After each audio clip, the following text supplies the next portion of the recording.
Hello everyone, welcome to People's Academy. People's Academy में आपका स्वागत है। So as you can see the screen, today we are going to discuss the second unit of PG political science entrance syllabus, जो कि 9 जुलाई को होने जा रहा है इसका एग्ज़ाम। एंड इसी सिलेबस की सेकंड यूनिट को आज हम इस वीडियो में पूरी तरह से डिस्कस करेंगे। कंप्लीट एक्सप्लेनेशन के साथ हर एक टॉपिक में आपके साथ डिस्कस करने जा रहा हूँ, तो आप वीडियो को एंड तक ज़रूर देखें और चैनल पर पहली बार आएँ तो चैनल को सब्सक्राइब करें। तो चलिए शुरू करते हैं। एंड इससे पहले मैंने एक मॉक टेस्ट जो है वो अपलोड किया था 60 मार्क्स का, एंड बहुत सारे बच्चों ने कहा कि आउट ऑफ सिलेबस है। But the thing is that political science is an ocean.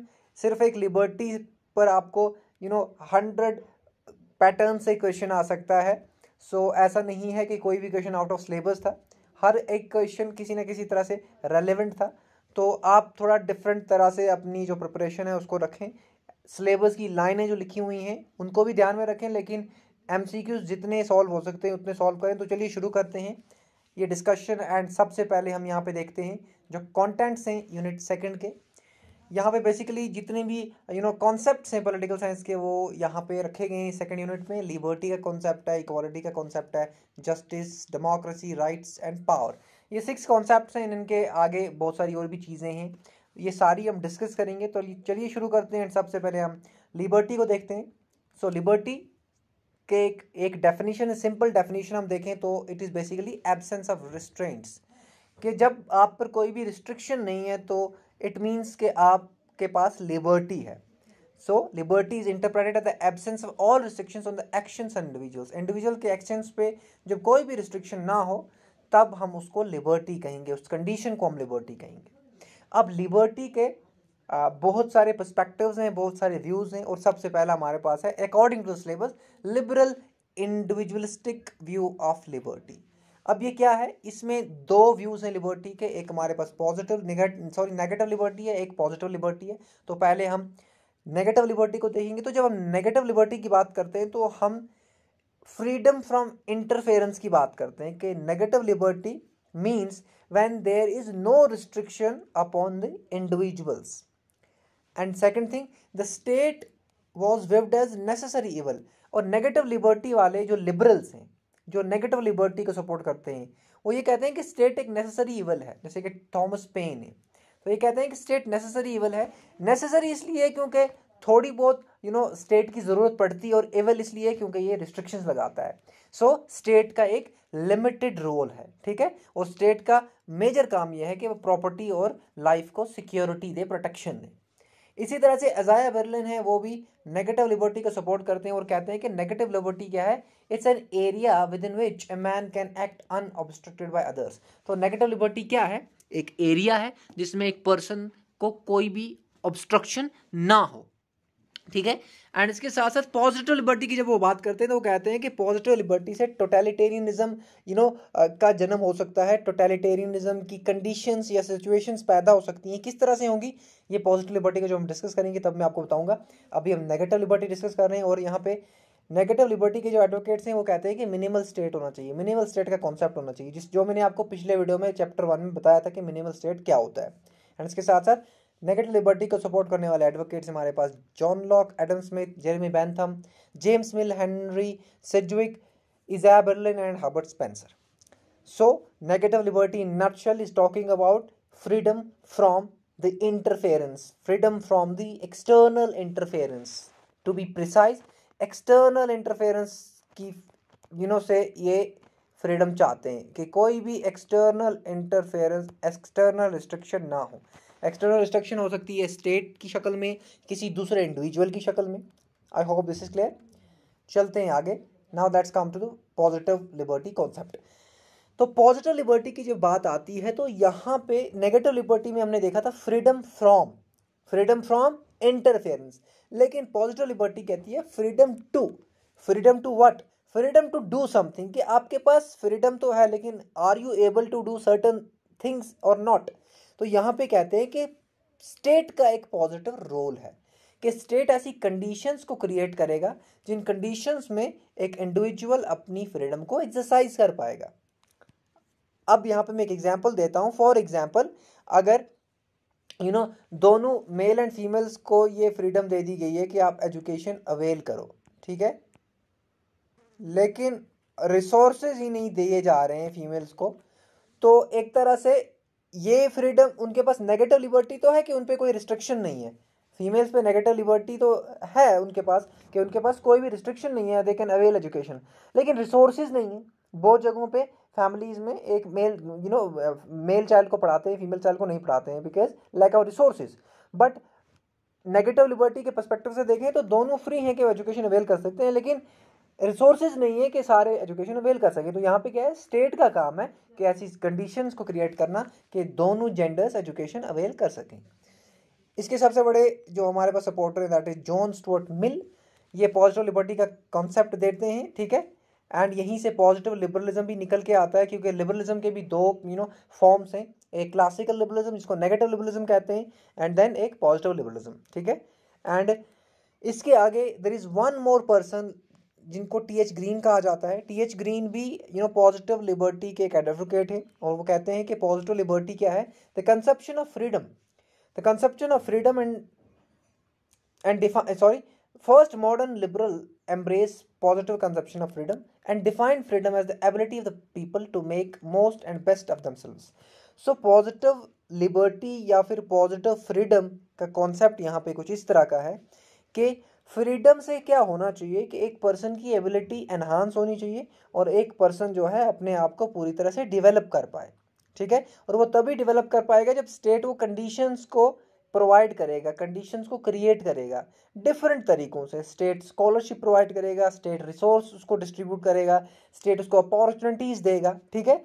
इस तरह से स्टेट का एक पॉजिटिव रोल है according to the concept of positive liberty. इसके एडवोकेट्स हैं हमारे पास J S. Mill, T H. Green, L T. Hobhouse and Harold J. Laski. अब एक और चीज़ हमारे पास है जो मैं आपको आगे बताऊंगा। यहाँ पे अजाया बर्लिन का एक कॉन्सेप्ट है, लेकिन मैं आपको आगे बताऊंगा नेक्स्ट स्लाइड में। तो यहाँ पे एक कॉन्सेप्ट इससे पहले हम समझ लेते हैं सीबी मैकफर्सन का। सीबी मैकफर्सन ने एक आइडिया दिया क्रिएटिव फ्रीडम का। अब क्रिएटिव फ्रीडम का यहाँ पे जो आइडिया है वो कुछ इस तरह से है। सीबी मैकफर्सन कहते हैं कि एक्चुअल फ्रीडम ये है कि जब एक पर्सन को डेवलपमेंट पावर दे।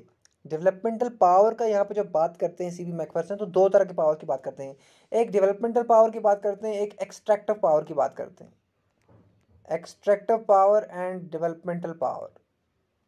अब डेवलपमेंटल पावर ये है कि एक पर्सन अपनी एबिलिटीज़ को एनहांस करे, अपनी पोटेंशियल को एनहांस करे और उसके थ्रू वो अपने गोल्स को अचीव करे। एक्सट्रैक्टिव पावर है कि वो किसी और चीज़ की मदद से अपने गोल्स को अचीव करे, ठीक है। एक्सट्रैक्टिव पावर्स होता है किसी और की पोटेंशियलिटीज़ को यूज़ करके अपने एंड्स को अचीव करना, एंड डेवलपमेंटल पावर होता है कि अपनी पोटेंशियलिटीज़ को डेवलप करके अपने गोल्स को अचीव करना। एंड सीबी मैकफर्सन कहते हैं कि इंडिविजुअल फ्रीडम ऐसी होनी चाहिए कि एक पर्सन की अपनी पोटेंशियलिटीज़ इंक्रीज हो, अपनी पोटेंशियलिटीज़ डेवलप हो, और फिर वो अपने सारे जो हैं गोल्स को अचीव करे, ठीक है। तो यहाँ पे डेवलपमेंटल पावर और क्रिएटिव फ्रीडम का आइडिया सीबी मैकफर्सन कहते हैं। और इसके साथ साथ वो कहते हैं कि डेवलपमेंटल डेमोक्रेसी जो है, डेमोक्रेसी ऐसी होनी चाहिए कि जिसमें क्या हो, इंडिविजुअल की ग्रोथ हो, ठीक है, इनइक्वालिटीज़ को एड्रेस किया जाए जिसमें। I hope this is clear. In this framework creative freedom thrives when supportive environment allow people to express themselves. So freedom तब आएगी जब एक इन्वायरमेंट, ऐसा सपोर्टिव इन्वायरमेंट होगा एक इंडिविजुअल को, जहाँ पे एक इंडिविजुअल अपने आप को फ्रीली एक्सप्रेस कर सकता है। ये क्रिएटिव फ्रीडम का आइडिया। इसके बाद आते हैं अजाया बर्लिन, जिन्होंने टू कंसेप्ट ऑफ लिबर्टी का एक आर्टिकल लिखा, और इसमें कहा कि दो तरह की लिबर्टीज होती हैं। और नेगेटिव लिबर्टी क्या है, जहाँ पे एक पर्सन पे कोई भी एक्सटर्नल रिस्ट्रिक्शन नहीं है उसके एक्शंस पे, एंड बेसिकली ये एक एक्सटर्नल सोशल बॉडी या फिर किसी इंस्टीट्यूशन की रिस्ट्रिक्शन के बारे में बात करते हैं। और वो ये कहते हैं कि negative liberty is better than positive liberty. वो इसलिए कहते हैं क्योंकि नेगेटिव लिबर्टी में हम क्या कर रहे हैं, हम रिस्ट्रिक्शंस को हटाने की बात कर रहे हैं, लेकिन पॉजिटिव लिबर्टी में हम क्या रहे हैं, पॉजिटिव लिबर्टी में हम स्टेट को इन्वॉल्व कर रहे हैं। जब हम स्टेट को इन्वॉल्व कर रहे हैं तो स्टेट अपनी अथॉरिटी हम पे एक्सरसाइज करेगा। जब स्टेट हम पे अपनी अथॉरिटी एक्सरसाइज करेगा तो स्टेट कभी कभी फोर्स भी यूज़ कर सकता है। सो इसलिए अजाया बर्लिन बिलीव्स के negative liberty is better than positive liberty, क्योंकि नेगेटिव लिबर्टी में हम रिस्ट्रिक्शन को हटाने की बात करते हैं, लेकिन पॉजिटिव लिबर्टी में हम स्टेट को प्ले में ला रहे हैं, स्टेट को हम ये दे रहे हैं ये लेजिटिमेसी कि स्टेट बहुत सारे फंक्शंस करेगा, स्टेट कंडीशंस क्रिएट करेगा, स्टेट कैपेसिटीज डेवलप कराएगा लोगों की। इसलिए जब स्टेट आएगा तो स्टेट अपनी अथॉरिटी को एक्सरसाइज करेगा, स्टेट अथॉरिटी को एक्सरसाइज करेगा, तो यहाँ पे एक एक्सटर्नल एंटिटी आ गई एक पर्सन की लाइफ में। इसलिए वो पॉजिटिव लिबर्टी को ज़्यादा इंपॉर्टेंस नहीं देते, वो नेगेटिव लिबर्टी को ज़्यादा उनका ज़्यादा फोकस रहता है, ठीक है, अपनी इस आर्टिकल में। तो इस तरह से ये हमारे पास था आइडिया ऑफ लिबर्टी बाय इज़ाया बेरलिन। इसके बाद मार्क्सिस्ट पर्सपेक्टिव जो है फ्रीडम का या लिबर्टी का। एक चीज़ और याद रखें, यहाँ पे फ्रीडम और लिबर्टी जो है वो सिनोनियम्स यूज हो रहे हैं। इसके साथ साथ मार्क्सिस्ट कहते हैं कि freedom means the ability to achieve the totality of the human goods, कि जब एक पर्सन की लाइफ में जो जो चीज़ें उसको चाहिए वो चीज़ें उसको अचीव हों, वो चीज़ें उसको अवेलेबल हों, एंड इसके साथ साथ दोनों मटेरियल और स्पिरिचुअल शक्ल में ये चीज़ें उसके पास हों, ये दोनों तरह की सेटिस्फेक्शंस उसको हों, मटेरियल सेटिस्फेक्शंस भी हों और स्पिरिचुअल सेटिस्फेक्शन भी हों। मटेरियल सेटिस्फेक्शन कब होगी? जब सब का जब रिसोर्सेज कॉमन होंगे, according to the Marxist perspective, जब रिसोर्सेज कॉमनली ऑन होंगे, मटेरियल सेटिस्फेक्शन तब होगी। स्पिरिचुअल सेटिस्फेक्शन तब होगी कि जब कैपिटलिस्ट उसको एलियनेट नहीं करेगा, जब उसके पास जब वो डोमिनेट नहीं किया जाएगा दूसरी क्लास, हायर क्लास के द्वारा, जब उसको अपर क्लास उसको एक्सप्लॉइट नहीं करेगी, तब वो स्पिरिचुअली भी क्या होगा? सेटिस्फाई होगा। और ये मटेरियल और स्पिरिचुअल सेटिस्फेक्शंस दोनों जब होंगी तो हम ये मानेंगे कि एक इंडिविजुअल जो है उसके पास फ्रीडम है। और सबसे बड़ी कंडीशन ये है कि जो मटेरियल कंडीशंस है, जो फोर्सेस ऑफ प्रोडक्शन है, जिन जिन चीज़ों से सोसाइटी में प्रोडक्शन होती है, वो उनका कंट्रोल जो है वो एक रैशनल कंट्रोल हो। रैशनल कंट्रोल मतलब वो किसी स्पेसिफिक क्लास के पास ना हो, वो सबके पास उनका कंट्रोल हो। फोर्सेस ऑफ स्पीशीज लिख दिया मैंने, तो फोर्सेस ऑफ प्रोडक्शन जो है वो किसी स्पेसिफिक क्लास के पास ना हो, वो सबके पास हो, कॉमनली ओन किया जाए उसको। तो ऐसी चीज़ें जब होंगी तब मार्क्सिस्ट कहते हैं कि दिस इज ह्यूमन फ्रीडम। तभी वो कहते हैं कि human freedom is the ability to achieve the totality of human goods, कि जब एक पर्सन के पास सेटिस्फेक्शन होगी मटेरियल एंड स्पिरिचुअल, एंड इसका बेसिक जो कंडीशन होगी वो ये होगी कि फोर्सेस ऑफ प्रोडक्शन या फिर प्रोसेस ऑफ प्रोडक्शन जो है वो किसी भी पर्टिकुलर क्लास के हाथ में ना हो, सब उसको ओन करें। एंड इसके साथ साथ मार्क्सिस्ट ये कहते हैं कि कैपिटलिस्ट सिस्टम में ये कंडीशंस को अकॉर्डिंग टू मार्क्स ये कहते हैं कि कैपिटलिस्ट सिस्टम में जो कैपिटलिस्ट सिस्टम ऑफ प्रोडक्शन है उसमें ये कंडीशंस, ये मटेरियल और स्पिरिचुअल सेटिस्फेक्शन जो है ये आना बहुत मुश्किल है। इसीलिए ह्यूमन फ्रीडम की कंडीशंस जो हैं वो कैपिटलिस्ट मोड ऑफ प्रोडक्शंस में नहीं हो सकती, ठीक है। अगर ह्यूमन को कंप्लीटली फ्री करना है तो कैपिटलिस्ट मोड ऑफ प्रोडक्शंस को ओवरथ्रो करना होगा। इसीलिए वो रेवोल्यूशन की बात करते हैं और एक क्लासलेस सोसाइटी की कब बात करते हैं कि जब तक क्लासेस होंगी तब तक एक रियल ह्यूमन फ्रीडम का जो फॉर्म है उसको लोग एक्सरसाइज नहीं कर पाएंगे, वो मटीरियली और स्पिरिचुअली फ्री नहीं रह पाएंगे। So this is Marxist view of freedom. And then इसके बाद चलते हैं इक्वालिटी के कॉन्सेप्ट पे। एंड यहाँ पे इक्वालिटी का जो कॉन्सेप्ट है, इक्वालिटी को जब हम डिफाइन करते हैं तो it is basically when there are no restrictions, when there is absence of restrictions, absence of discrimination. जब आपके साथ कोई भी डिस्क्रिमिनेशन नहीं हो रही है, जब आपके रिलीजन को लेके या फिर आपके जेंडर को लेके या फिर आपकी क्लास को लेके आपके साथ कोई डिस्क्रिमिनेशन नहीं हो रहा है, तो ऐसी जो सिचुएशन है ये इक्वालिटी हम इसको कहेंगे। ये जो ट्रीटमेंट होगी इसको इक्वालिटी कहा जाएगा। So equality is absence of discrimination. Equality is the right of different groups of people to have similar special position, social position and receive same treatment. Equality में सबकी एक सोशल पोजीशन सिमिलर होनी चाहिए, एक ऐसी condition है, और सबको सिमिलरली ट्रीट किया जाना चाहिए। Equality is also the principle of correcting the unjust inequality in society. और इक्वालिटी एक प्रिंसिपल भी है जिससे हम सोसाइटी की इनइक्वालिटीज को करेक्ट कर सकते हैं, उनको सही कर सकते हैं, उनको सुधार सकते हैं। जे रोसो हमारे पास एक लिबरल पॉलिटिकल थिंकर है, इनकी एक फेमस किताब है सोशल कॉन्ट्रैक्ट, और ये सोशल कॉन्ट्रैक्ट में कहते हैं कि दो तरह की इनइक्वालिटीज़ होती हैं, नेचुरल या फिर फिजिकल इनइक्वालिटीज़ और कन्वेंशनल इनइक्वालिटीज़। अब नेचुरल फिजिकल इनइक्वालिटीज़ वो हैं जो बाय नेचर है, कोई एज में छोटा बड़ा है, कोई हेल्थ में मोटा है या फिर पतला है, या फिर किसी की बॉडी अलग अलग है, तो ये नेचुरल कैपेसिटीज़ हैं। कोई ज़्यादा चालाक है, कोई ज़्यादा शार्प है, कोई नहीं है, ये नेचुरल कैपेसिटीज़ हैं। बट कन्वेंशनल इनइक्वालिटीज़ जो हैं, ये इनइक्वालिटीज़ जो हैं ये वेल्थ को लेके हैं, प्रेस्टीज को लेके हैं और पावर को लेके हैं। और ये इनइक्वालिटीज़ जो हैं ये सोसाइटी में प्रॉब्लम क्रिएट करते हैं, और ये इनइक्वालिटीज़ को स्टेट का काम है हटाना। ठीक है, so inequalities based on different privileges that some men enjoy to the exclusion of others. और ये कन्वेंशनल इनइक्वालिटीज़ क्या है, ये कुछ लोग एंजॉय करते हैं और बाकी लोगों को बाकी लोग इससे एक्सक्लूडेड होते हैं। ठीक है, बहुत सारी ऐसी चीज़ें हैं, बहुत सारी ऐसी प्रिविलेजेस हैं जो एक सेक्शन ऑफ सोसाइटी तो एंजॉय कर रहा है लेकिन दूसरा सेक्शन ऑफ सोसाइटी एंजॉय नहीं कर रहा है। और ये बेसिस का क्या होता है, वेल्थ के बेस पे।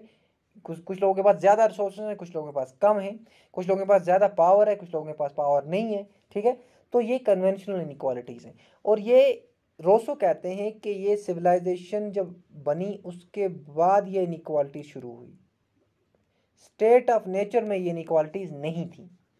चलते हैं अगले स्लाइड पे। अब कुछ टाइप्स हमारे पास इक्वालिटी के, जैसे कि लीगल इक्वालिटी। लीगल इक्वालिटी वो है जो लॉ के थ्रू आपको प्रोवाइड की जाए। It ensures that all individuals have same legal rights and protections. Law जो है सबको इक्वली प्रोटेक्ट करता है, ना कि उसके बैकग्राउंड को देख के, उसकी आइडेंटिटी को देख के या सोशल स्टेटस को देख के। लीगल इक्वालिटी की एग्जांपल है आपके पास article 14 of Indian constitution, equality before law and equal protection of law irrespective of any gender, class, या क्रीड या फिर रेस या फिर प्लेस ऑफ बर्थ, सबको इक्वली ट्रीट करता है आर्टिकल 14 और सबको इक्वल बताता है। पॉलिटिकल इक्वालिटी क्या होता है, पॉलिटिकल इक्वालिटी मीन्स कि जब आप पॉलिटिकल प्रोसेस में इक्वली पार्टिसिपेट कर सकें, 18 साल से ज़्यादा जो भी है वो वोट कर सकता है, तो ये पॉलिटिकल इक्वालिटी है। जो भी एलिजिबल होता है वो इलेक्शन लड़ सकता है, ये पॉलिटिकल इक्वालिटी है। ठीक है, तो ये बेसिकली जब हम पॉलिटिकल प्रोसेसेस में पार्टिसिपेट करें इक्वली, तो that is political equality. Social economic equality equality क्या है, सोशल इकोनॉमिक इक्वालिटी जो है ये wealth, income and access to resources से रिलेटेड है, कि सबको बराबर वेल्थ होनी चाहिए, सबको इनकम एक समान होनी चाहिए, सबको एक्सेस होना चाहिए रिसोर्सेज का। ठीक है, और ये सोशो इकोनॉमिक इक्वालिटी जो है ये इकोनॉमिक इनइक्वालिटी को रिड्यूस करने की कोशिश करती है इंडिविजुअल्स में और ग्रुप्स में। I hope this is clear. चलते हैं नेक्स्ट स्लाइड पे। माइकल वेल्जर जो हैं, इन्होंने अपनी किताब में स्फेयर्स ऑफ जस्टिस में एक आइडिया दिया है कॉम्प्लेक्स इक्वालिटी का। अब ये कॉम्प्लेक्स इक्वालिटी का जो आइडिया है यहाँ पे हम समझेंगे कि ये किस तरह से है। तो वेल्जर जो हैं वो ये कहते हैं कि जो डिफरेंट सोसाइटीज में डिफरेंट डेफिनेशंस है रिसोर्सेज की, और हर एक सोशल सेटिंग में एक अलग तरह का डिस्ट्रीब्यूशन होगा। हर एक सोशल सेटिंग में, हर एक सोसाइटी में डिफरेंट तरह का डिस्ट्रीब्यूशन होगा। सेम तरह का डिस्ट्रीब्यूशन हर एक सोसाइटी में नहीं होगा। सो डिस्ट्रीब्यूशन जो होगा वो अलग अलग होगा हर एक सोसाइटी में, हर एक पर्टिकुलर सोशल गुड का। ठीक है, सो जो डिस्ट्रीब्यूशन होगा वैल्यूज का, सोशल गुड्स का, वो हर एक सोसाइटी में अलग अलग होगा according to the social setting. ठीक है, तो यहाँ पे ये कहते हैं कि सिमिलर तरह का डिस्ट्रीब्यूशन हम हर एक सोसाइटी में, हर एक सिचुएशन में नहीं कर सकते, क्योंकि इक्वालिटी का कॉन्सेप्ट ही कॉम्प्लेक्स है। एंड देन ये कहते हैं कि inequalities in several spheres of society should not invade one another, कि अगर एक स्फेयर में किसी के साथ इनइक्वालिटी है किसी भी पर्टिकुलर चीज़ को लेके, फिर वो दूसरे स्फेयर में भी नहीं होनी चाहिए उसके साथ। फॉर एग्जांपल, एक स्फेयर में किसी को जॉब है किसी को नहीं है, फिर दूसरे स्फेयर में आप ये नहीं कह सकते कि भाई इसको अब हेल्थ केयर फैसिलिटीज़ भी मत दो, इसके पास जॉब नहीं है इसको हेल्थ केयर फैसिलिटीज़ भी मत दो। ऐसा नहीं हो सकता, हर एक स्फेयर में डिस्ट्रीब्यूशन जो होगा वो अलग अलग होगा। Complex equality means that no citizen standing in one sphere or with regard to one social good can be undercut by his standing in some other sphere. For example, एक social sphere में किसी के पास कोई particular चीज़ नहीं है, फिर उसको हर sphere में कोई रिसोर्स एलोकेट ना करना, ये गलत होगा, क्योंकि इक्वालिटी का कॉन्सेप्ट कॉम्प्लेक्स है, हर एक सोशल सेटिंग में अलग तरह से डिस्ट्रीब्यूशन होगा। There are variety of goods and these are distributed according to apportioned principle that are inherent in the social meanings. तो हर एक सोशल सेटिंग में जो गुड्स होंगे उनको अलग अलग तरह से डिस्ट्रीब्यूट किया जाएगा। This is complex equality principle. फिर अमर्त्य सेन का एक आइडिया है कैपेबिलिटी अप्रोच का। ये इक्वालिटी ऑफ व्हाट आर्टिकल में ये लिखते हैं कि जो कैपेबिलिटी अप्रोच का आइडिया है ये कुछ इस तरह से है कि इंडिविजुअल्स जो हैं उनकी क्वालिटी ऑफ लाइफ इंप्रूव होनी चाहिए, इंडिविजुअल्स की कैपेसिटीज़ इंक्रीज होनी चाहिए ताकि वो अपनी एक स्टैंडर्ड ऑफ लिविंग को अचीव कर सकें। ठीक है, तो इक्वालिटीज इस तरह से प्रोवाइड, सिर्फ पेपर पे इक्वालिटी प्रोवाइड नहीं करनी है, इंडिविजुअल्स की कैपेबिलिटीज़ जो हैं वो भी इंक्रीज होनी चाहिए और उनका स्टैंडर्ड ऑफ लाइफ जो है, उनका स्टैंडर्ड ऑफ लाइफ भी इम्प्रूव होना चाहिए। ठीक है, स्टैंडर्ड ऑफ लाइफ जो उनका है ये भी इम्प्रूव होना चाहिए। इस तरह से ये जो इक्वालिटी का प्रिंसिपल है ये सोसाइटी में काम करना चाहिए। कैपेबिलिटी अप्रोच सेंटर्स और improving people access to tools that enable them to lead fulfilling lifes. तो जो कैपेबिलिटी अप्रोच अमर्त्य सेन बात करते हैं इन नटशेल, वो इस चीज़ पे फोकस करते हैं कि इंडिविजुअल्स की जो स्टैंडर्ड ऑफ लाइफ है वो इम्प्रूव हो। और ये कैसे इम्प्रूव होगी, जब वो सारी कंडीशंस उनको मिलेंगी जो उनकी लाइफ को इम्प्रूव कर सकती हैं। ठीक है, आई होप दिस इज क्लियर। इसके बाद हमारे पास दो आइडियाज हो रहे हैं इक्वालिटी में। एक होता है रिवर्स डिस्क्रिमिनेशन। अब रिवर्स डिस्क्रिमिनेशन का मीनिंग क्या है? डिस्क्रिमिनेशन होता है जब हम दो लोगों को डिफरेंटली ट्रीट करेंगे, ठीक है, और अनफेयरली ट्रीट करेंगे। सिर्फ डिफरेंटली ट्रीट नहीं करेंगे, अनफेयरली ट्रीट करेंगे। और रिवर्स डिस्क्रिमिनेशन का मतलब ये है, फॉर एग्जांपल पहले जो दलित वगैरह होते थे इनके साथ बहुत डिस्क्रिमिनेशन होता था, अभी भी हो रहा है, लेकिन अब डिस्क्रिमिनेशन को कम करने के लिए दलित के लिए बहुत तरह की रिजर्वेशन प्रोवाइड कर दी है गवर्नमेंट ने। और दलित की या फिर और बहुत सारी ऐसी कास्ट हैं जिनकी पॉपुलेशन तो बहुत कम है लेकिन उनको अच्छा खासा रिजर्वेशन है। जैसे Jammu and Kashmir reservation rules आए और अब यहाँ पे 40% कर दिया गया है जनरल कैटेगरी की रिजर्वेशन, और बाकी 60% जो रिजर्वेशन है वो अब कैटेगरीज वालों को दिया गया है। अब ये क्या हो रहा है, अब ये रिवर्स डिस्क्रिमिनेशन हो रहा है, उल्टा अब जनरल वालों के साथ डिस्क्रिमिनेशन हो रहा है। पहले लोअर ग्रुप्स ऑफ सोसाइटी के साथ डिस्क्रिमिनेशन होता था, अब उनको अपलिफ्ट करने के लिए जो माइनॉरिटी ग्रुप्स थे, अब उनको अपलिफ्ट करने के लिए क्या है, मेजॉरिटी ग्रुप के साथ क्या हो रहा है, डिस्क्रिमिनेशन हो रहा है। तो इसको हम क्या कह सकते हैं, reverse discrimination. Used to describe discrimination against members of the dominant majority group. जब मेजॉरिटी ग्रुप के अगेंस्ट डिस्क्रिमिनेशन होना चाहिए होता रहे, एंड ये किसके फेवर में हो, माइनॉरिटी ग्रुप के फेवर में हो जिनको हिस्टोरिकली डिसएडवांटेज ग्रुप माना गया है, तो ऐसी डिस्क्रिमिनेशन को रिवर्स डिस्क्रिमिनेशन कहेंगे। दूसरा होता है एफर्मेटिव एक्शन। जब हम स्पेशल कंसेशंस देते हैं बहुत सारे मैटर्स में, जैसे एडमिशन में एंट्रेंस टेस्ट जब होते हैं तो कट ऑफ अलग अलग लगता है, एससीज का कट ऑफ अलग लगता है, तो ये क्या है, एफर्मेटिव एक्शन है। फीमेल्स को अलग प्रोविजंस दिए जाते हैं, बहुत एग्जाम्स में फीमेल्स जो होते हैं उनको एग्जामिनेशन फीस ही नहीं होता, तो ये एफर्मेटिव एक्शन है। ठीक है, अपॉइंटमेंट्स में, ट्रेनिंग में उनकी एक अलग नेचर ऑफ ट्रेनिंग होता है जो फीमेल्स होती हैं। इसी तरह से प्रमोशन डिफरेंट क्लासेस का जल्दी हो जाता है अकॉर्डिंग टू द रिजर्वेशन, तो ये एफर्मेटिव एक्शन है। और ये दोनों चीज़ें इसलिए की जाती हैं ताकि जो डिसएडवांटेज्ड ग्रुप हैं उनको अपलिफ्ट किया जाए, उनको बाकी जो जनरल कोटा है सोसाइटी का उसके साथ जोड़ा जाए। इसके बाद हमारे पास लिबरल व्यू ऑफ इक्वालिटी है। इक्वालिटी को लिबरल्स कैसे देखते हैं, तो लिबरल्स ये कहते हैं कि equal should be treated equally and unequal should be treated unequally. It means जिसकी जिस तरह की सिचुएशन है उसको उसी तरह से ट्रीट करो। फॉर एग्जांपल हमारे पास अगर एक हमारे पास यहाँ पे वेट लिफ्टिंग में अगर कोई पर्सन है और दूसरी तरफ हमारे पास एक पर्सन है जो बैडमिंटन खेलता है, अब गवर्नमेंट को इन दोनों को रिसोर्सेज प्रोवाइड करने हैं। क्या उनको बराबर बराबर रिसोर्सेज प्रोवाइड करेंगे? नहीं, उनको according to their need resources provide किए जाएंगे, according to their need resources provide किए जाएंगे। इसी को कहते हैं treat equals equally and unequals unequally. और यहाँ पे एक और कॉन्सेप्ट आता है इक्विटी का, कि जिसकी जिस तरह की ज़रूरत है उसको उसी तरह से ट्रीट करो। बैडमिंटन और वेट लिफ्टिंग वाले को सेम तरह की फूड, सेम तरह की डाइट नहीं दे सकते हम। तो लिबरल व्यू ऑफ इक्वालिटी क्या है कि इक्वल्स को इक्वली ट्रीट करो और अनइक्वल्स को अनइक्वली ट्रीट करो। फॉर एग्जांपल कोई डिसेबल है तो भाई उसको रिजर्वेशन दो,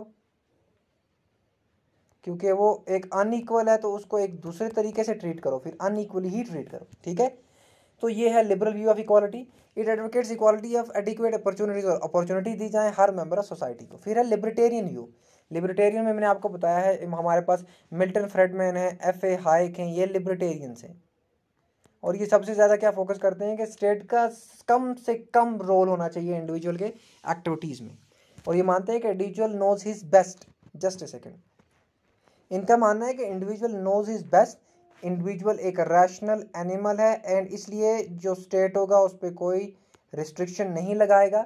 ये स्टेट को नहीं मानते कि स्टेट रीडिस्ट्रीब्यूट करे रिसोर्सेज, जैसे मैंने आपको पहले भी कहा पिछले लेक्चर में, और ये एक मिनिमल स्टेट का कॉन्सेप्ट देते हैं। इट मीन्स कि ये इस तरह से कहते हैं कि जो इकोनॉमिक स्फेयर है, इकोनॉमिक स्फेयर में सबको बराबर करने की कोशिश ना करे स्टेट, इकोनॉमी जो है लोगों के हाथ में छोड़ दे और people know how to do the economic business. ठीक है, ये जेरेमी बेंथम का भी कॉन्सेप्ट इसमें आ जाता है, फिर जो क्लासिकल लिबरल थे। ठीक है, इसके बाद हम चलते हैं सोशलिस्ट व्यू ऑफ इक्वालिटी पे। और सोशलिस्ट यह कहते हैं कि इक्वालिटी एक ऐसी कंडीशन है जहाँ पे कोई क्लास नहीं होगी, when there are no classes, और सारे इक्वल सोशल स्टैंडिंग में हैं। ठीक है, सबकी जो सोसाइटी में हम कह सकते हैं लेवल है वो बराबर है, ऐसी कंडीशन जो है वो इक्वालिटी है अकॉर्डिंग टू सोशलिस्ट्स।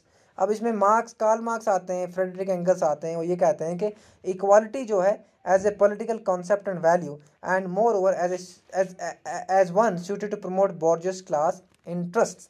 अब यहाँ पे ये बात कहते हैं कि जो इक्वालिटी है, जब हम इक्वालिटी को एक पॉलिटिकल कॉन्सेप्ट समझते हैं तो बेसिकली इक्वालिटी जो है ये बुर्जुआजी क्लास का दिया हुआ एक कॉन्सेप्ट है, जो बुर्जुआजी क्लास के इंटरेस्ट को प्रमोट करता है। In place of equality and based on historical materialism, marks advocated evolution of class society.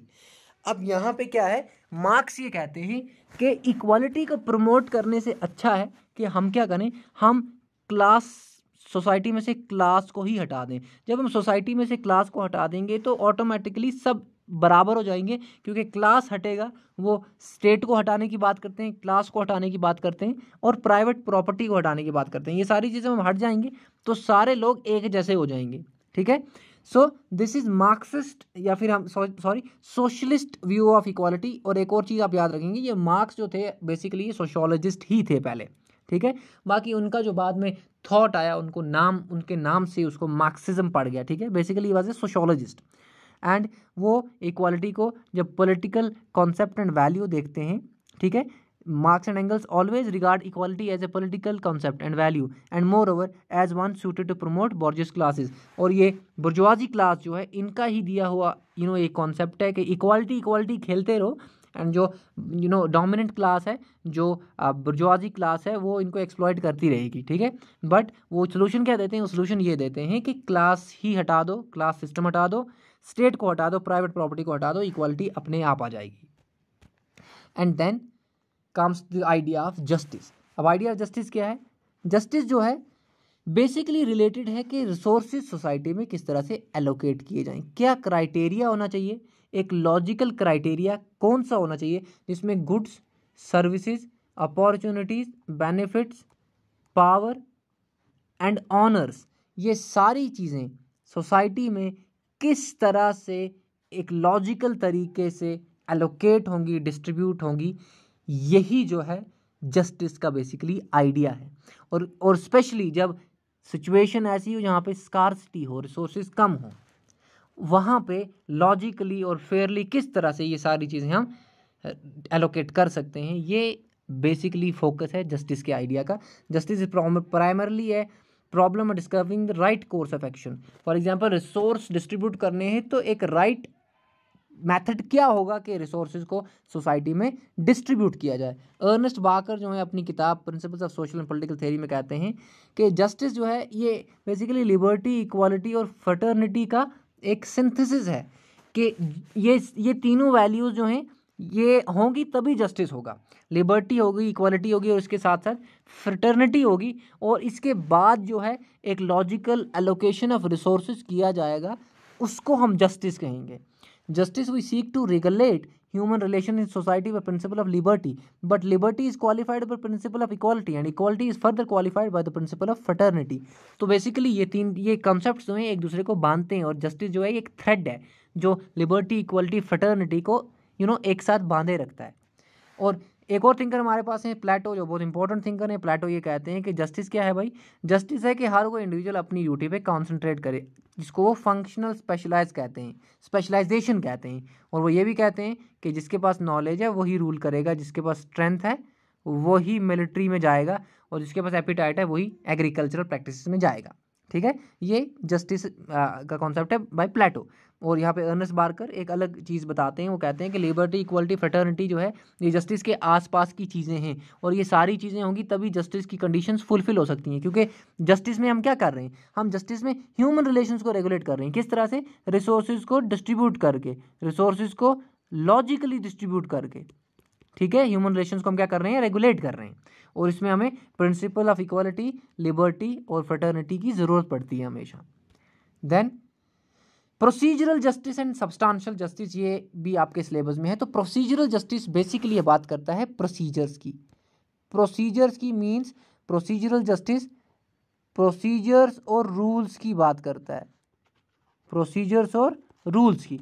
यहाँ पे बात क्या है, champions of the procedural justice hold that it is necessary to determine a just procedure for the allocation of the social advantages, goods and services, opportunities and benefits, power and honours, then its outcome will automatically be accepted as just. तो ये कहते हैं procedural justice वाले कि भाई तुम एक just procedure बनाओ, एक लॉजिकल फेयर प्रोसीजर बनाओ, उस प्रोसीजर के अकॉर्डिंगली जितनी भी डिस्ट्रीब्यूशन होगी, चाहे वो सोशल एडवांटेजेस की होगी, गुड्स की होगी, सर्विसेज की होगी, बेनिफिट्स, पावर, ऑनर्स की होगी, वो ऑटोमेटिकली जस्ट होगी। तो प्रोसीजर जस्ट होगा तभी डिस्ट्रीब्यूशन जस्ट होगी। ये प्रोसीजरल जस्टिस वैसे कहते हैं। तो बेसिकली ये प्रोसीजर एंड रूल्स पे ज़्यादा फोकस कर रहे हैं। The notion of the procedural justice closely related to the traditional liberalism. तो ये लिबरलिज्म से रिलेटेड है। According to the view point, the function of the justice is to regulate the mutual relations between individuals and groups. और procedural justice के view point से हम देखें तो जस्टिस का जो फंक्शन है वो ये है कि इंडिविजुअल्स एंड ग्रुप्स में म्यूचुअल रिलेशंस को रेगुलेट करना।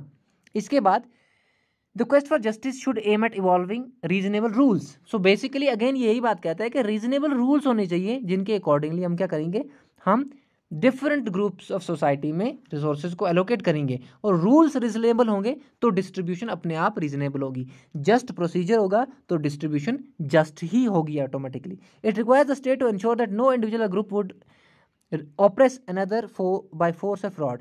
तो ये स्टेट को ये कहते हैं कि स्टेट इंश्योर करे कि कोई भी इंडिविजुअल या फिर कोई भी ग्रुप किसी भी दूसरे इंडिविजुअल को या फिर ग्रुप को ना फोर्स करे ना फ्रॉड करे। इसके साथ साथ जो चीफ एक्सपोनेंट हैं प्रोसीजरल जस्टिस के वो हैं Herbert Spencer, F.A. Hike, Milton Friedmann and Robert Nozick. चलते हैं आगे। एंड अब हमारे पास है सब्सटेंटिव जस्टिस या फिर सब्सटेंशियल जस्टिस।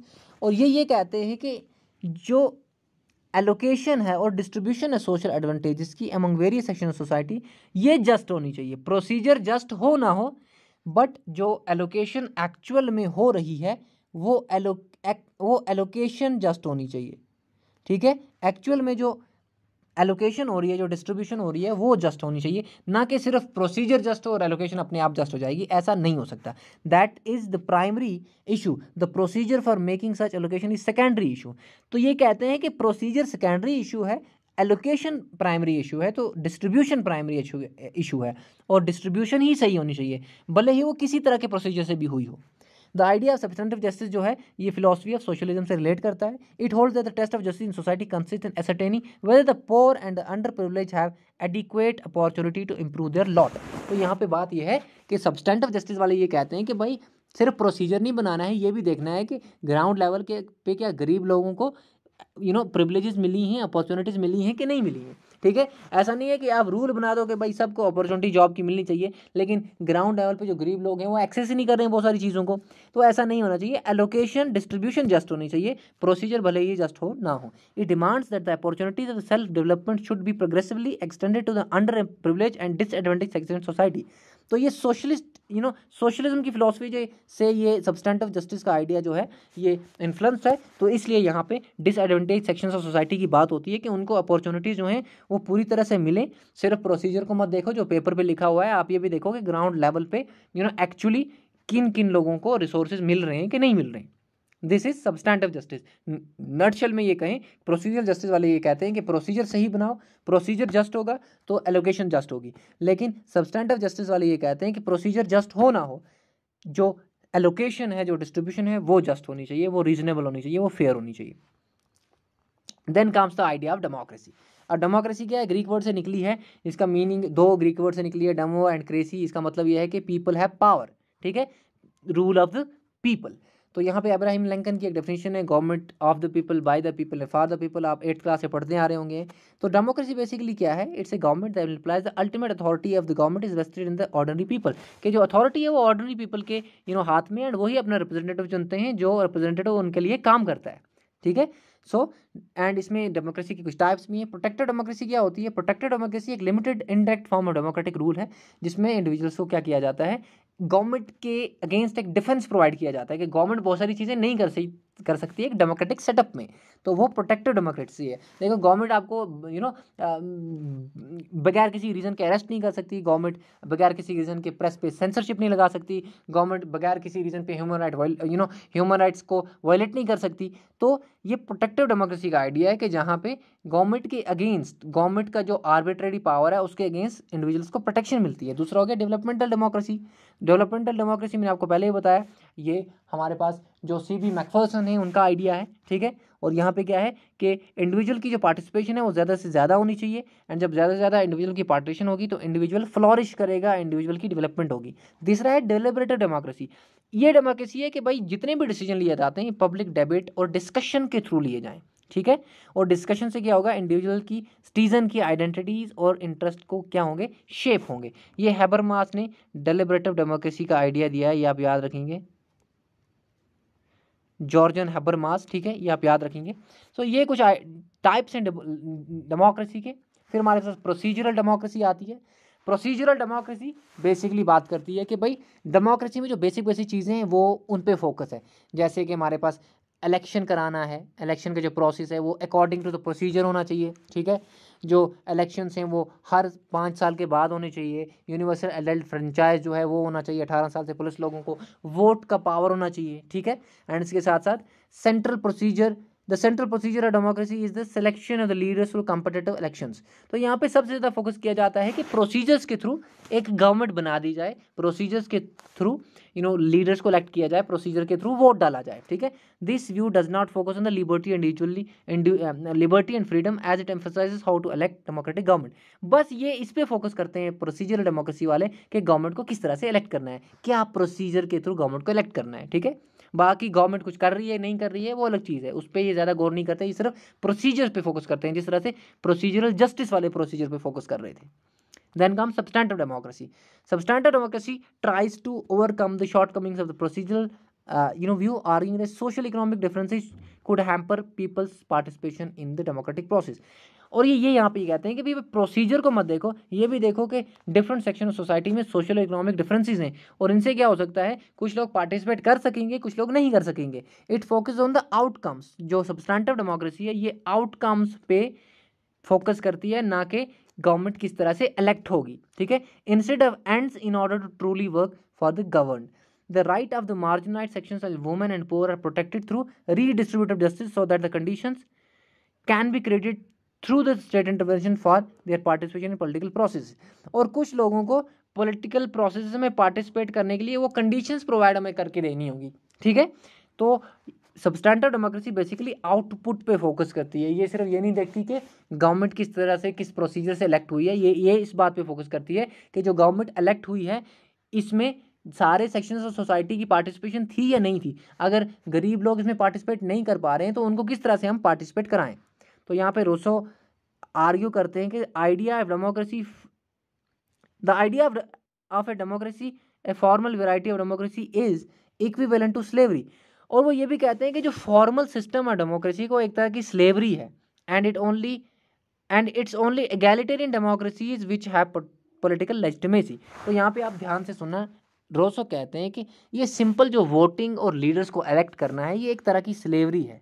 असल में डेमोक्रेसी क्या है, जब इगैलिटेरियन डेमोक्रेसी होगी, इगैलिटेरियन डेमोक्रेसी मतलब जब सबकी पॉलिटिकल पार्टिसिपेशन होगी, तब वो डेमोक्रेसी जो होगी वो एक लेजिट डेमोक्रेसी होगी, एक लेजिटिमेट पॉलिटिकल रूल होगा। ठीक है। ऐसे वो कहते हैं कि जो ये फॉर्मल डेमोक्रेसी का आइडिया है जिसमें वोटिंग होती है और लीडर सेलेक्ट होते हैं, ये एक तरह की स्लेवरी है, क्योंकि इसके बाद तो कुछ नहीं होता, इसके बाद तो सारा पॉलिटिकल लीडर्स के हाथ में होता है और बहुत सारे सेक्शंस तो इसमें ये भी नहीं होते, रिप्रेजेंट भी नहीं होते। तो एक डेमोक्रेसी ऐसी होनी चाहिए जिसमें सारे सेक्शंस ऑफ सोसाइटी रिप्रेजेंट हो, जिसका वो इगैलिटेरियन डेमोक्रेसी कहते हैं। और वही डेमोक्रेसी में जो गवर्नमेंट होगी वो लेजिटिमेट गवर्नमेंट होगी। Substandard democracy focuses on the equal participation of all groups, ठीक है, सारे ग्रुप्स जो हैं वो इक्वली पार्टिसिपेट कर रहे हैं। Then classical concept of democracy यहाँ पे हमारे पास है। क्लासिकल कॉन्सेप्ट ऑफ डेमोक्रेसी क्या है?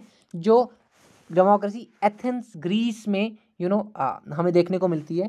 प्लेटो कहते हैं, प्लेटो डेमोक्रेसी को नहीं मानते थे, वो इसलिए ये मानते थे, वो कहते थे कि लोगों के पास इतना एजुकेशन नहीं है, लोग इतने एजुकेटेड नहीं है कि वो बेस्ट रूलर्स को इलेक्ट कर सकें, वो वाइस रूलर को इलेक्ट कर सकें। इसी तरह से एरिस्टोटल कहते हैं कि डेमोक्रेसी जो एक परवर्टेड फॉर्म ऑफ गवर्नमेंट है, ठीक है, परवर्टेड फॉर्म ऑफ गवर्नमेंट है और ये मेजॉरिटी के इंटरेस्ट को क्या करती है? हाईलाइट करती है बस। Placed democracy among perverted forms in its signified the rule of the mediocre.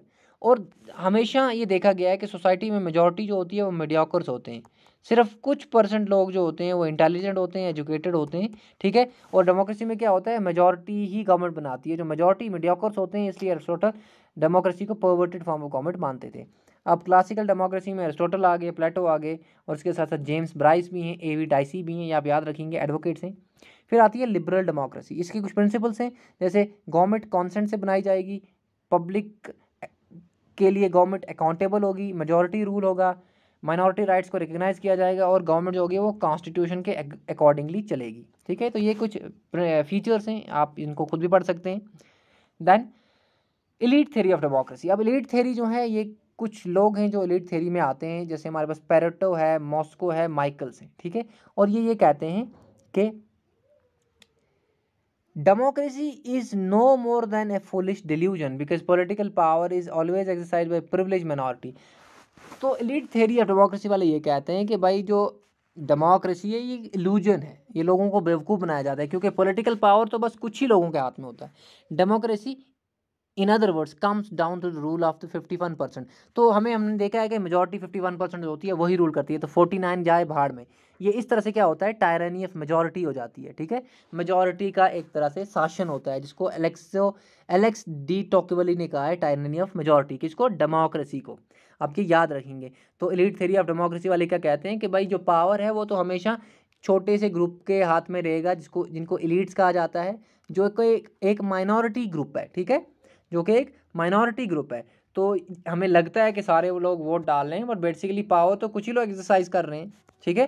There are 543 people in the parliament who are exercising the entire political power, ठीक है। इनफैक्ट 543 इन लोकसभा, ठीक है, फिर 250 राज्यसभा में भी होते हैं।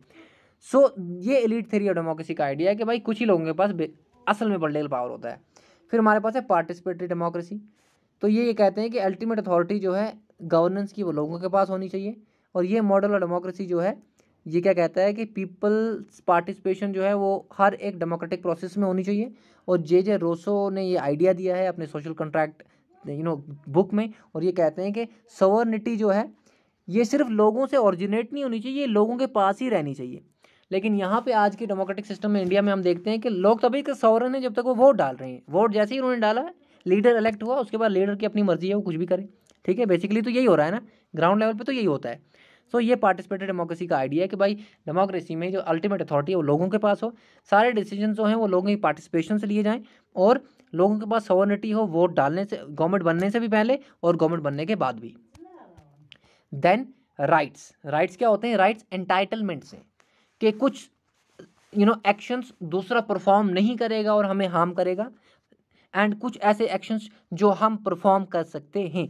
सो बेसिकली ये वो एंटाइटल्स हैं, not to perform certain actions or not to be in certain states, or entitlements that others not perform certain actions or not to be in certain states।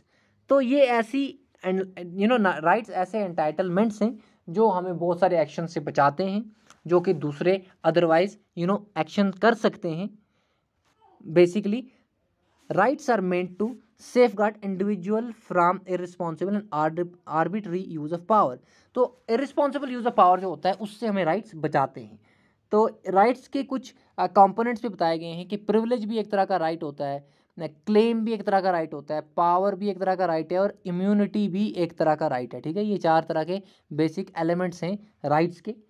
And इसके साथ साथ rights एक ऐसी conditions हैं जिसमें एक individual की जो पर्सनालिटी है वो पूरी तरह से डेवलप होती है। तो इंडिविजुअल पर्सनालिटी जो है वो डेवलप होती है राइट्स की वजह से, और अगर राइट्स ना हो तो इंडिविजुअल अपने आप को पूरी तरह से डेवलप नहीं कर सकता। ये एक टेक्निकल डेफिनेशन है, आप इसमें नहीं जाना।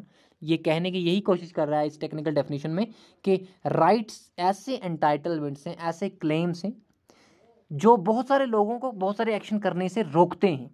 ठीक है, एंड इसके साथ साथ राइट ऐसे एंटाइटलमेंट्स हैं जो हमें बहुत सारे एक्शंस करने की परमिशन देते हैं।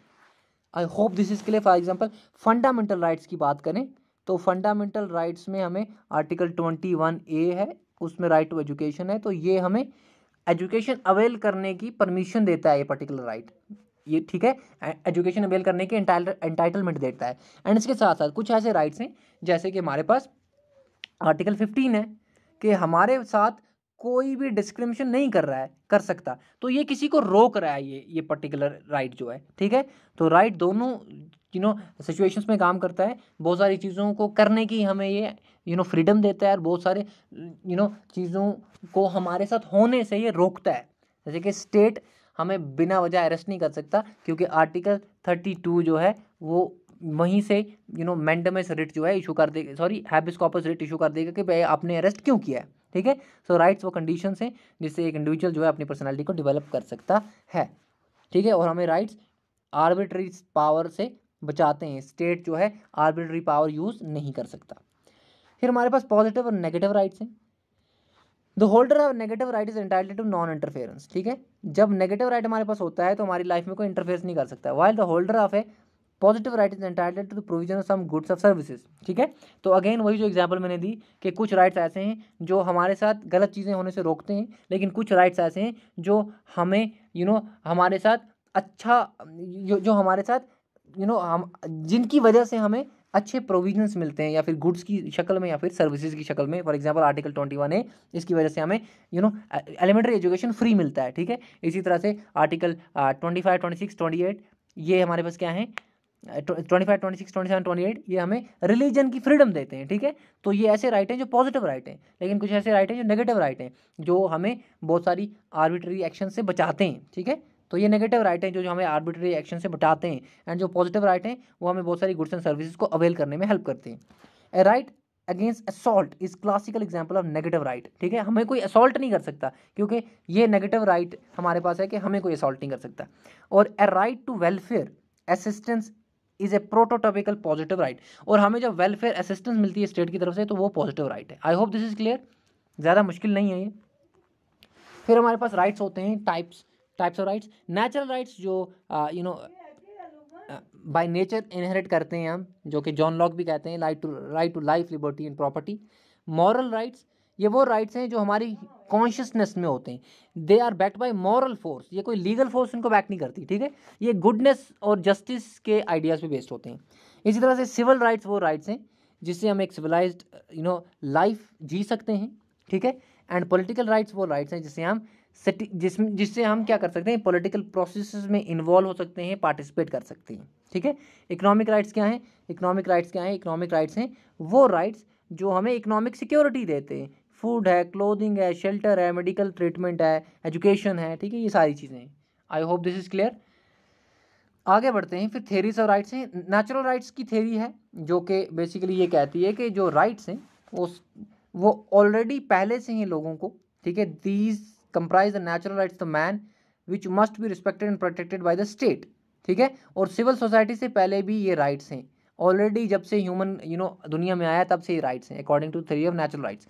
इसमें जॉन लॉक बहुत इंपॉर्टेंट एडवोकेट हैं, इसके 3 राइट्स की बात करते हैं, right life, liberty and property, जिनको स्टेट प्रोटेक्ट करेगा किसी भी हालत में, और स्टेट का जो क्रिएशन है वो इसीलिए है कि ये इन राइट्स को प्रोटेक्ट कर सके। ठीक है, ये नेचुरल राइट्स हैं। These are rights enjoyed with the man in the state of nature, ये वो राइट्स हैं जो मैन स्टेट ऑफ नेचर में भी इंजॉय करता था। Then we have legal rights theory. Legal rights theory वो कहती है कि राइट वही है जो किसी लॉ के थ्रू आए। It holds that all rights of man depend on the state for their existence. तो स्टेट ही हमें राइट्स प्रोवाइड कर सकता है, ठीक है। तो जितने भी राइट्स हैं वो स्टेट पे डिपेंड करते हैं। And there can be no right in proper sense in terms unless it is not recognize by the state. और जब तक स्टेट रिकग्नाइज नहीं करेगा कोई राइट हो ही नहीं सकता, ठीक है। और स्टेट क्या है? स्टेट एक लीगल इंस्टीट्यूशन है, एक हायर इंस्टीट्यूशन है। According to this theory no rights are absolute, और राइट्स एब्सोल्यूट नहीं है, ठीक है। और ये नेचर से इनहेरिट हम नहीं करते। Rights are relative to law. तो लॉ के अकॉर्डिंगली राइट्स होते हैं। किसी कंट्री में कोई राइट होता है वो दूसरी कंट्री में नहीं होता है। So right differs from state to state, hence they vary with time and space. Jeremy Bentham जो हैं वो लीगल राइट थ्योरी के चैंपियन हैं। He rejects the doctrine of natural rights, और वो नेचुरल राइट की थ्योरी को रिजेक्ट करते हैं अपनी किताब प्रिंसिपल्स ऑफ लेजिस्लेशन में। I hope this is clear. Legal theory of rights ये कहती है कि राइट्स वही हैं जो स्टेट प्रोवाइड करेगा, जब तक स्टेट रिकग्नाइज नहीं करेगा तब तक कोई भी राइट नहीं हो सकता। Then we have historical theory of rights, और ये कहते हैं कि जो राइट्स हैं ये एक हिस्टोरिकल प्रोसेस से आते हैं, ठीक है। ये कस्टम्स से ग्रो होते हैं एंड ये बहुत सारी जनरेशन टू जनरेशन ट्रैवल करते हैं। एडमंड बर्ग जो हैं हिस्टोरिकल थ्योरी ऑफ राइट्स के प्रोपोनेंट है, और ये ये कहते हैं कि इन्होंने फ्रेंच रिवोल्यूशन को क्रिटिसाइज़ किया है because it was provoked by conception of abstract rights. और जो फ्रेंच रिवोल्यूशन था उसको इन्होंने इसलिए क्रिटिसाइज़ किया क्योंकि वो एब्स्ट्रैक्ट राइट की बात करने लग गए, लिबर्टी, इक्वालिटी, फ्रेटर्निटी। इसलिए एडमंड बर्ग एंड एक और चीज़ थी, एडमंड बर्ग ने फ्रेंच रिवोल्यूशन को इसलिए भी क्रिटिसाइज़ किया क्योंकि एडमंड बर्ग एक कंजर्वेटिव थिंकर भी थे, और कंजर्वेटिव थिंकर जो हैं वो ट्रेडिशन को प्रिजर्व करने की कोशिश करते हैं, ठीक है। कंजर्वेशन नहीं है, कंजर्वेटिव थिंकर है, ठीक है। आई होप दिस इज क्लियर। तो हिस्टोरिकल थ्योरी ऑफ राइट्स कहती है कि राइट्स जो हैं एक लॉन्ग हिस्टोरिकल प्रोसेस से आते हैं और ये कस्टम्स और ट्रेडिशन से ग्रो करते हैं। फिर social welfare theory of rights हैं, रॉस्को पोंड एंड ज़ेकरिया कैफे, ठीक है। ये कहते हैं कि राइट्स जो हैं वही राइट्स होने चाहिए जिनसे कंडीशंस ऑफ सोशल वेलफेयर क्या हो, इम्प्रूव हो। The state should set aside all other consideration and recognize only such rights as are designed to promote social welfare।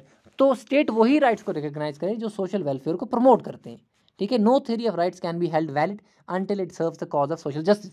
और कोई भी थ्योरी ऑफ राइट्स वैलिड नहीं है अगर वो सोशल जस्टिस को नहीं कर रही है, सोशल जस्टिस को प्रमोट नहीं कर रही है, ठीक है। Social welfare theory of rights basically बात करते हैं कि वही राइट्स बेहतर राइट्स हैं, ट्रू राइट्स हैं जो सोशल वेलफेयर को प्रमोट करते हैं। Then we have 3 generation of right. पहले जनरेशन ऑफ राइट जो थी वो सिविल पॉलिटिकल राइट्स थे, फिर उसके बाद सेकंड जनरेशन राइट्स आई, इसमें सोशल इकोनॉमिक राइट्स को रखा गया। फिर थर्ड जनरेशन राइट्स आई, cultural rights, collective rights, environmental rights, ठीक है। ये आप याद रखेंगे, ये सीक्वेंस आपको पूछी जा सकती है। Then we have power. अब पावर का जो कॉन्सेप्ट है, पावर एक एबिलिटी है जिससे हम कोई भी अपना काम करा सकते हैं, अपने ऑब्जेक्टिव को अचीव कर सकते हैं। It denotes the ability of a person to fulfil his desires और achieve his objectives. H.V. Wiseman कहते हैं कि power is the ability to get one which is carried out despite opposition. Opposition होने के बाद भी अगर हम अपने काम करवा सकते हैं तो इट मीन्स हमारे पास पावर है। स्टेफन वास भी कहते हैं कि power is generally thought to involve bringing about an action by someone against the will और डिजायर ऑफ अनदर। किसी के डिजायर के अगेंस्ट भी अगर कोई काम हम कर रहे हैं तो इट मीन्स हमारे पास पावर है। अब दूसरी चीज हमारे पास यहाँ पे है, एक होता है पावर, दूसरा होता है अथॉरिटी, ठीक है। दूसरा होता है अथॉरिटी। तो पावर अथॉरिटी तब बनता है जब पावर में लेजिटिमेसी आती है, ठीक है।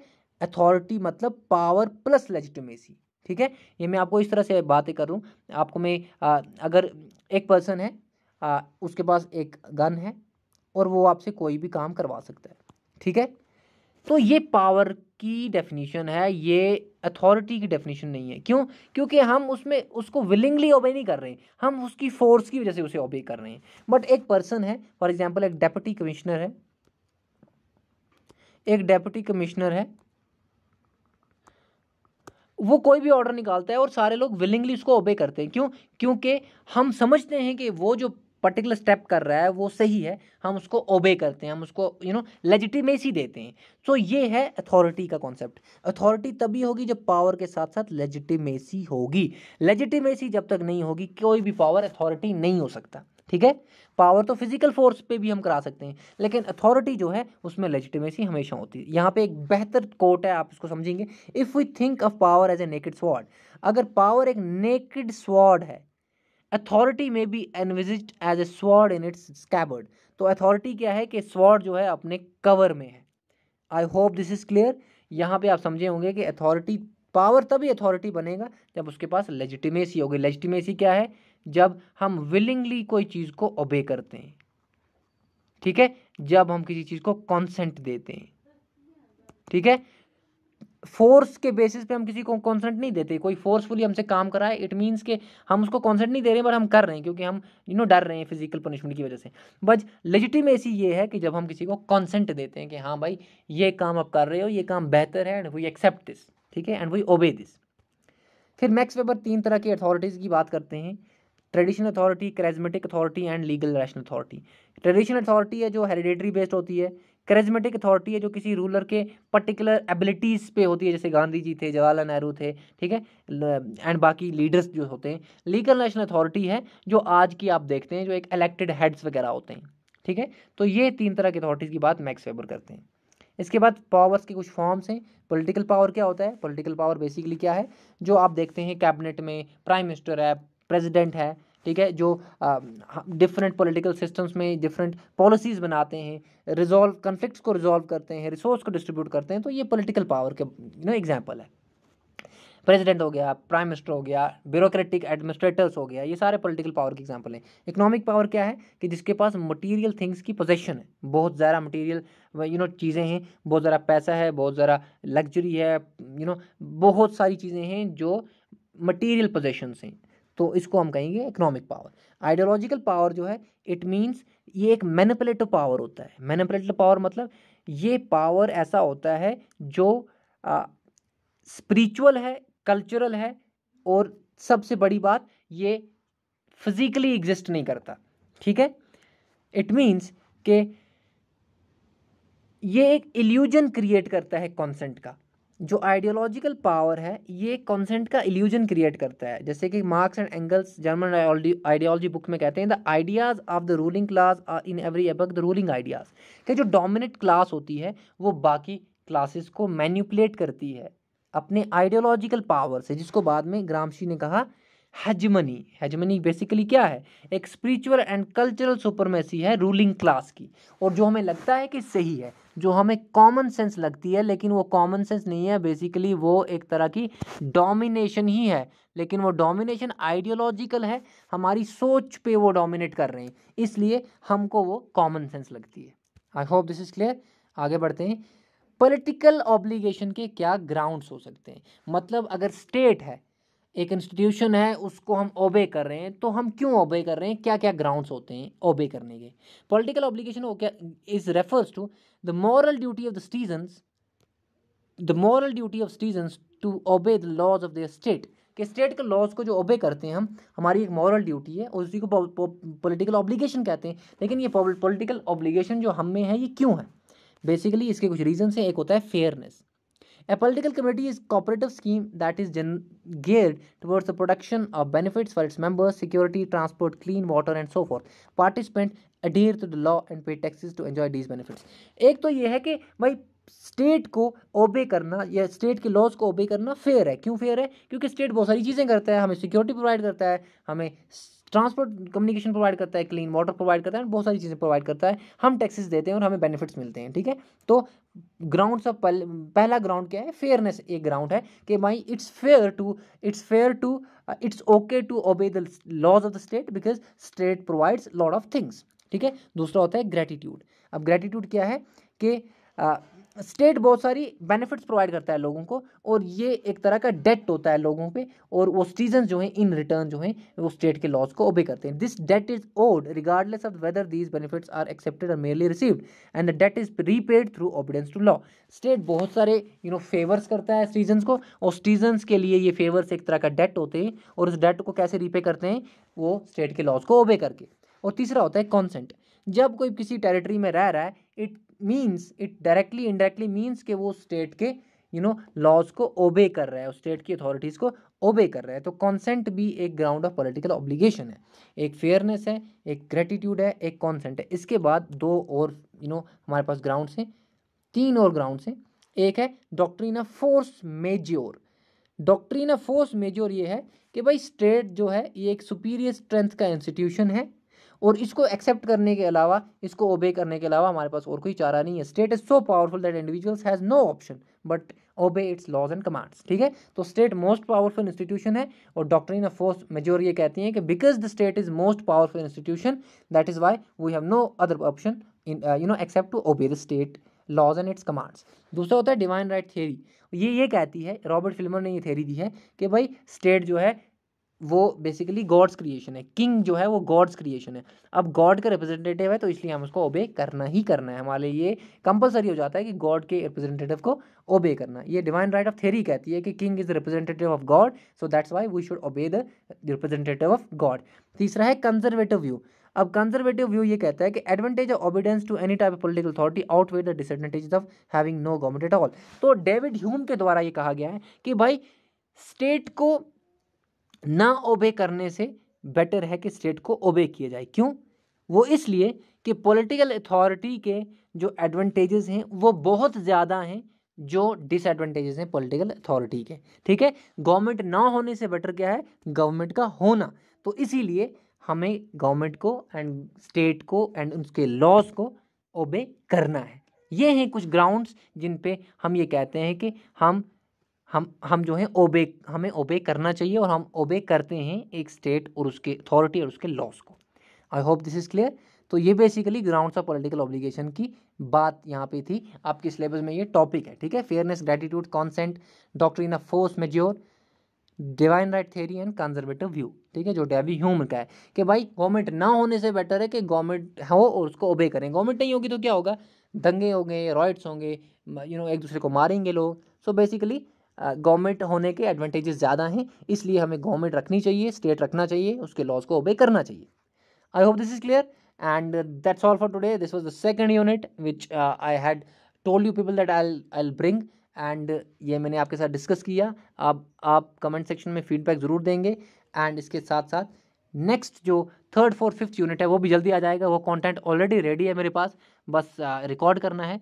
सो that's all for today. Have a nice day. Thank you so much and keep watching, keep sharing and keep spreading love. That's all for today. Have a nice day.